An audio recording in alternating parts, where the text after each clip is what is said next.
ചികിത്സയും കഴിഞ്ഞ് ഇനി ചികിത്സയില്ലെന്നും നീ വേറൊന്നും ചികിത്സിക്കരുതെന്നും നിർബന്ധമായി പറഞ്ഞൊരു പെൺകുട്ടിയെ അന്ന് അവിടുത്തെ റിസർച്ച് വിഭാഗത്തിൽ വടക്കേ ഇന്ത്യയിൽ നിന്ന് വളരെ ഉജ്ജ്വലനായ ഒരു വക്താവ് ആയുർവേദത്തിന്റെ ആളായി അവിടെ എത്തി. AML M4 ആ രോഗം മാറില്ല എന്ന് പറഞ്ഞ് അയാളെ സമീപിച്ചപ്പോൾ പറഞ്ഞു, AML M4 ആയുർവേദത്തിലും വരുന്നില്ല. കേരളത്തിന്റെ ഒരു മൂലയിൽ തന്റെ കുഞ്ഞിന്റെ ജീവൻ എന്തുകൊണ്ടെങ്കിലും കിട്ടുമെങ്കിൽ ഏത് മന്ത്രവാദവും ഏത് ഗൂഢപത്രവും ഏതും ചെയ്ത് തന്റെ കുഞ്ഞൊന്ന് ജീവിച്ചു കാണണമെന്ന് ആഗ്രഹിക്കുന്ന അച്ഛനും അമ്മയും 1999 വെറും ഒരു മനുഷ്യനെ സമീപിച്ചു. അയാളന്ന് ചില മരുന്നുകൾ കൊടുത്തു.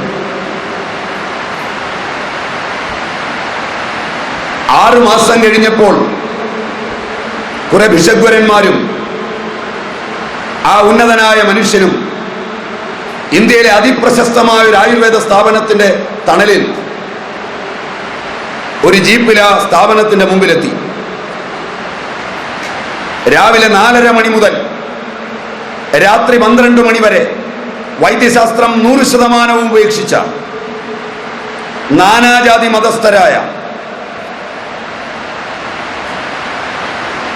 വേറൊരു തുണയുമില്ലാത്ത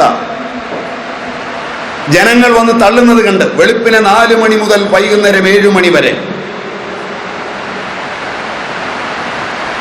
അവരവിടെ നിന്ന് ഓരോരുത്തരെയും ഇന്റർവ്യൂ ചെയ്തു. എന്തെങ്കിലും കള്ളത്തരമുണ്ടോ, കള്ളക്കളിയുണ്ടോ, എന്താ ഈ ആള് തള്ളുന്നത്? 7:30 മണിക്ക് അവർ ആ സ്ഥാപനത്തിൽ കയറി ചെന്ന് ചോദിച്ചു, ഫയൽ എന്തിയെ, നിങ്ങൾ എന്താ കൊടുക്കുന്നത് ചോദിച്ചു. നിങ്ങൾ ഗവൺമെന്റിന്റെ ആളുകളാണോ ഫയൽ ചോദിക്കാൻ? തിരിച്ചുപോയി. ആ സ്ഥാപനം വളരെ ഉദാരതയോടെ പെരുമാറുന്നതായി കാണിച്ചിട്ട് അവർ ചേർന്ന് പ്രസിഡന്റും ഇന്ത്യൻ പ്രസിഡന്റുമായി അന്ന് ബന്ധമുള്ള ആ ഭിഷഗ്വരൻ കേരളത്തിലെ ഒരു പ്രമുഖ രാഷ്ട്രീയ നേതാവിന്റെ കയ്യൊപ്പോടുകൂടി വളരെ നിർണായകമായൊരു പരാതി അന്നത്തെ മുഖ്യമന്ത്രി നായനാർക്ക് കൊടുത്തു.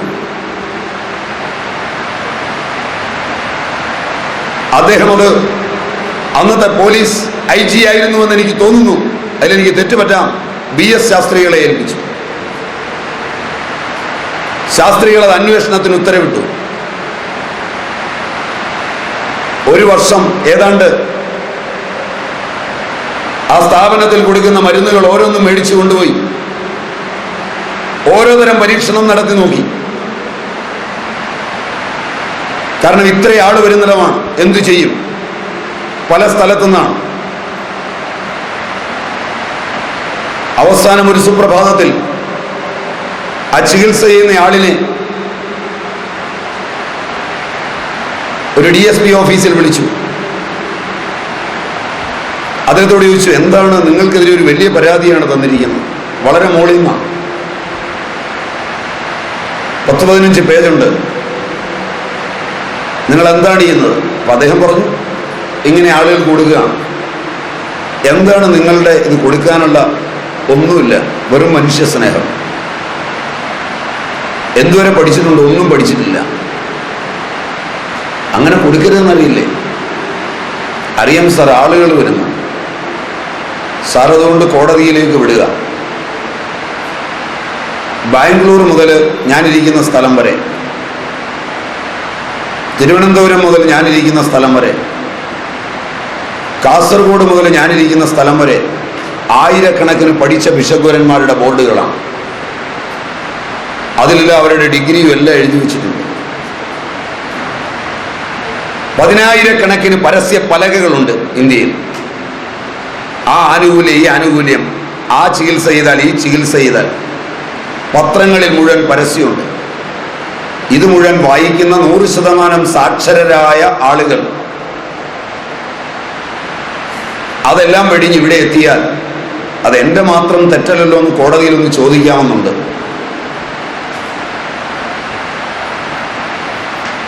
അത് കഴിഞ്ഞ് ഏത് ശിക്ഷയാണെങ്കിലും അത് സുഖമാണ്. 50 കൊല്ലത്തെ ജനാധിപത്യവും വിദ്യാഭ്യാസവും കൊണ്ട് ഇവിടുത്തെ ജനതയെ ശാസ്ത്ര സാങ്കേതിക വിദ്യയിൽ വിശ്വസിച്ച് ജീവിക്കുവാൻ പഠിപ്പിക്കുവാൻ ഭരണാധികാരികൾക്കും നിയമപാലകർക്കും അധ്യാപകർക്കും വിശഗ്വരന്മാർക്കും കഴിഞ്ഞിട്ടില്ലെങ്കിൽ അവർ വന്നു ചേരുന്നത് എൻ്റെ പരാജയം മാത്രമല്ലല്ലോ സാർ. എന്ന് ആ മനുഷ്യനൊന്ന് ചോദിക്കുകയുണ്ടായി.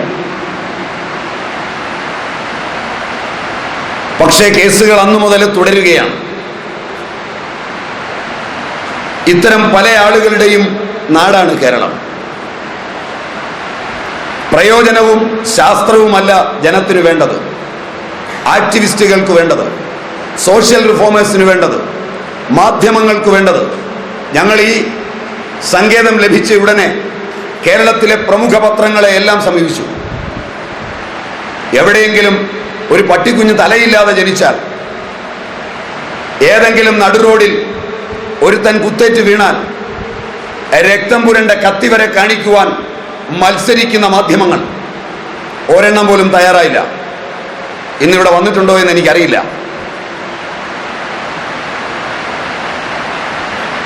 ഓരോരുത്തരെയും വിളിച്ചും ഓരോരുത്തരെയും സമീപിച്ചും സംസാരിച്ചു. സംസാരിക്കുന്നത് വിവരക്കേടാണെന്ന് ധരിക്കുമോ എന്നറിയാൻ കേണൽ ബലദേവിനെ കൊണ്ട് വിളിപ്പിച്ച് ബലദേവ് വഴിയും സംസാരിച്ചു. വല്ല പ്രയോജനമുള്ള കാര്യം വല്ലതും ആണെങ്കിൽ നോക്കാം, നാനോ ഒക്കെ ശാസ്ത്രകാരന്മാർ നോക്കട്ടെ. നിങ്ങളെന്തിനാ ഈ അന്ധവിശ്വാസമൊക്കെ പ്രചരിപ്പിക്കുന്നത് എന്ന് തന്നെയാണ് പ്രമുഖ പത്രക്കാർ പറഞ്ഞത്.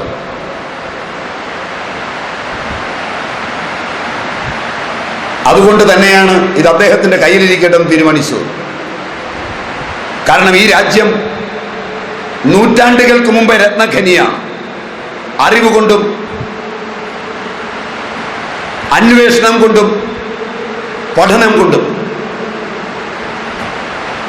ആ നിലയിലുള്ള രാജ്യത്ത് നിങ്ങളുടെ ബുദ്ധിശക്തിയെ ഒന്ന് അളക്കാൻ കഴിഞ്ഞാൽ, ഒന്ന് തിരിച്ചു ചിന്തിപ്പിക്കാൻ കഴിഞ്ഞാൽ അതൊരു നല്ല കാര്യമാണെന്ന് തോന്നിയതുകൊണ്ടാണ് ഇതിൻ്റെ സംഘാടകർ വിളിച്ചപ്പോൾ ആയുർവേദ അനുഭവം പറയാമെന്ന് പറഞ്ഞ് പതുക്കെ വന്നു കൂടിയത്.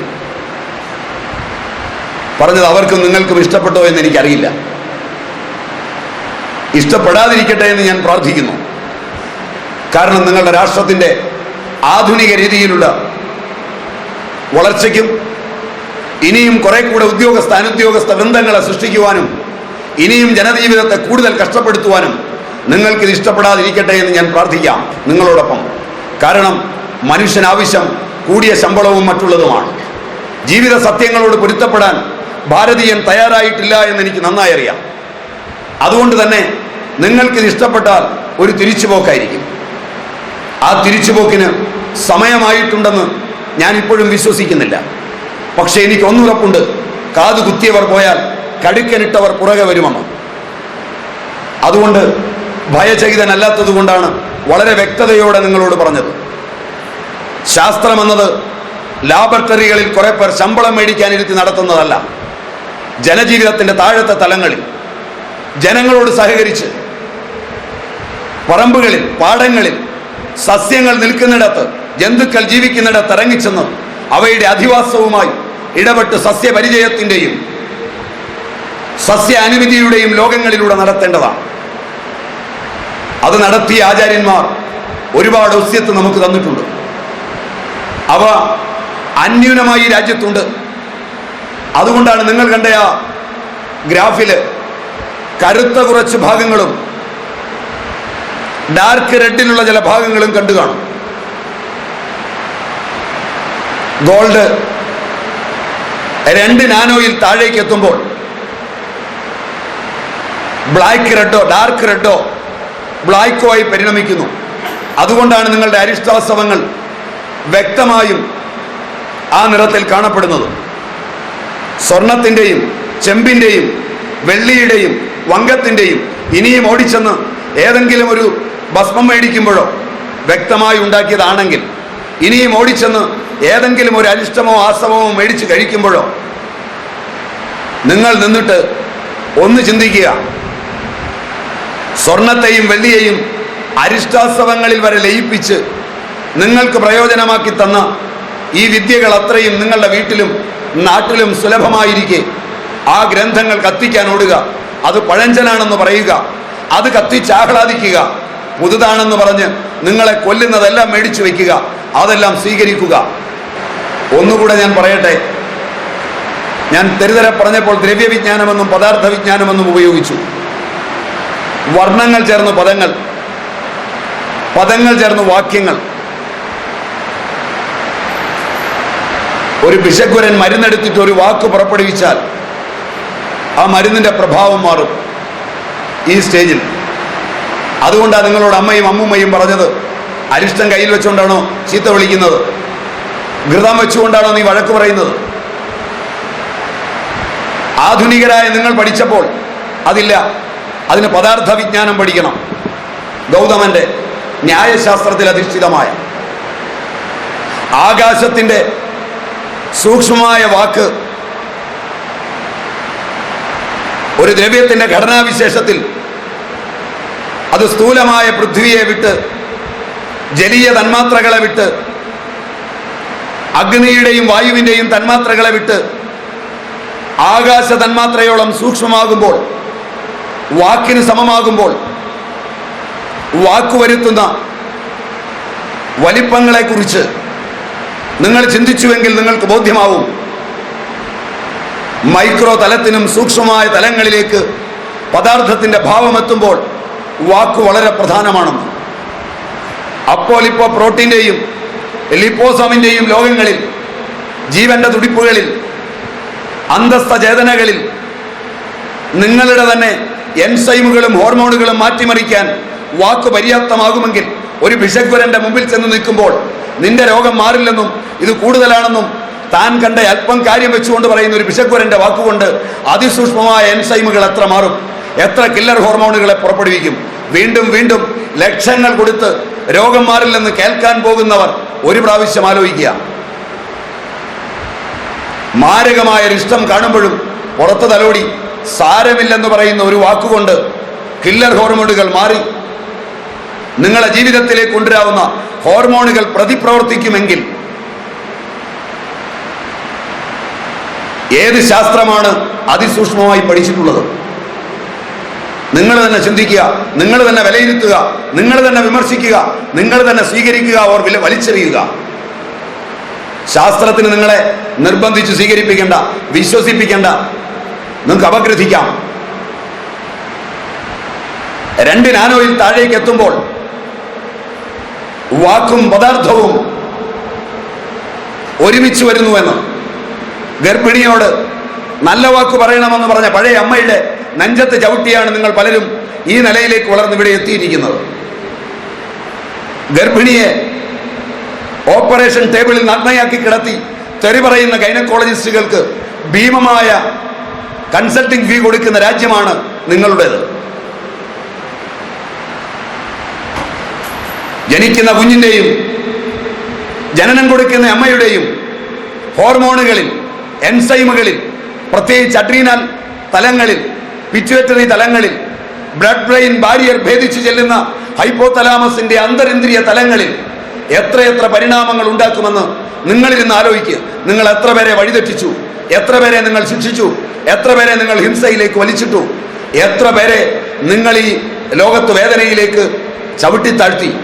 ഇതിൻ്റെയെല്ലാം മഹാപാപങ്ങൾ ശാസ്ത്രവും ശാസ്ത്രജ്ഞനും ശാസ്ത്ര സാങ്കേതിക വിദ്യകളും എന്ന് കണക്ക് പറഞ്ഞു തീർക്കും എന്ന് നിങ്ങളെ ആലോചിപ്പിക്കാൻ കഴിഞ്ഞുവെങ്കിൽ ഈ വരവും ഈ കൂടിക്കാഴ്ചയും ഈ സംഭാഷണവും എന്നെ സംബന്ധിച്ചിടത്തോളം ചാരിതാർത്ഥ്യജനകമാണ്. ഞാൻ പറഞ്ഞതിലെ തെറ്റുകൾ, കുറ്റങ്ങൾ, വികാരം അവയെല്ലാം എൻ്റെതാണ്. അവയൊന്നും ശാസ്ത്രത്തിൻ്റെയോ എൻ്റെ ആചാര്യന്മാരുടേതോ അല്ല. അത് ഈ രാജ്യത്തോടും എൻ്റെ ജീവിതത്തോടും എൻ്റെ പൂർവികരോടുമുള്ള എൻ്റെ മമതയുടെ ദുഷ്ടലാക്കുകൾ ഉൾക്കൊള്ളുന്ന വചനങ്ങളാണ്. അവ നിങ്ങൾ ഉൾക്കൊള്ളരുത്, അവ പഠിക്കരുത്, അവ ശാസ്ത്രമല്ല. അവയ്ക്കുള്ള ഭത്സനങ്ങൾ എന്നിൽ ഒതുക്കി നിർത്തണം. എന്നെ മാത്രമേ ഭത്സിക്കാവൂ. ഞാൻ പറഞ്ഞ എല്ലാ ശാസ്ത്രവും ഭാരതീയരും അഭാരതീയരുമായ, പൗരസ്ഥരും പാശ്ചാത്യരുമായ, അഹൈതുക കൃപാമൂർത്തികളായ, ലോക നന്മയെ മാത്രം ലാക്കാക്കിയവരായ ശാസ്ത്രകാരന്മാരുടെ സങ്കേതങ്ങളിൽ നിന്നാണ്. അവയ്ക്കുള്ള നിങ്ങളുടെ നമസ്കാരങ്ങളെല്ലാം ആ പാവന പാദങ്ങളിൽ ആയിരിക്കട്ടെ, എന്നിലാവാതിരിക്കട്ടെ എന്ന് പ്രാർത്ഥിച്ചുകൊണ്ട് ഞാൻ പറഞ്ഞ ഏതെങ്കിലും വാക്ക് നിങ്ങളെ വേദനിപ്പിക്കുവാനല്ല, ആത്മാഭിമാനമുള്ളവരാക്കുവാനും പഠിക്കുവാനും വളരുവാനും വിറകിട്ട തീ പോലെ വളരുവാനുമാണ്. അതിനിടയാക്കിയിട്ടുണ്ടെങ്കിൽ ചാരിതാർത്ഥ്യത്തോടു കൂടി നിർത്തട്ടെ. ഹരിയോ.